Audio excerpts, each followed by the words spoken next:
come out talking tough, promising arrests and prosecution, saying watch this space, promising stern action, declaring that they'll be made to refund, yet no action is taken.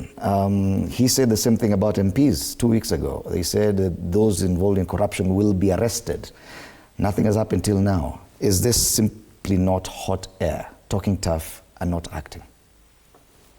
Yeah, Fred, when you say that, I remember when I was in high school in St. Mary's, Yala, we used to have a head teacher was called John Were. He was that head teacher that when he was walking from his office, you could see teachers in the staff room getting quiet and getting to read. He used not to talk. He was firm, Fred. It's not about the loudness of someone's voice that actually sends a message. God speaks to us in silence. God doesn't have to shout. And we know very well for those people who don't live well will go to hell. And those who live their life well will go to heaven. He doesn't have to preach it. So the president knows very well that what is holding this country hostage is corruption. And I want just to link the constitutionalism with the economy. There's a point I didn't make, which is a valid point, that the issue is not really the constitution. The issue is that if we don't have an economic turnaround in this country, we have a constitution that the lawyers never thought about the economic implication of implementing. You know, as an economist, whenever you come up with a law, you have to model how you'll implement it, even a contract. So imagine you go home, Fred, and tell your wife that from today we are going to take our kids to Harvard and the rest, and you don't have an income that can actually accommodate that.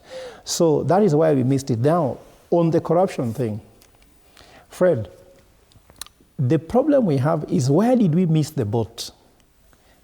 Before we go where we missed the train we were supposed to take, we cannot understand what's going on now. What we don't have is patriotism, the love for our country. It's all about love, Fred. When you love this country, with the day we will love this country, all of us, don't point fingers. Because I saw a narrative from the PS Olunga who was saying that some people bring equipment before inspectors, then once this equipment has been passed, they take them to another facility. The same equipment is fetching money from the same government. Now, who is doing it? It's not a Tanzanian, it's not a Somalian, it's a Kenyan. But what's happening is that there's also a collusion between those inspecting and those who are presenting them. At the same time, there are some hospitals which are waiting to be inspected. You have real equipment, who want to do the real job, but no one is following them.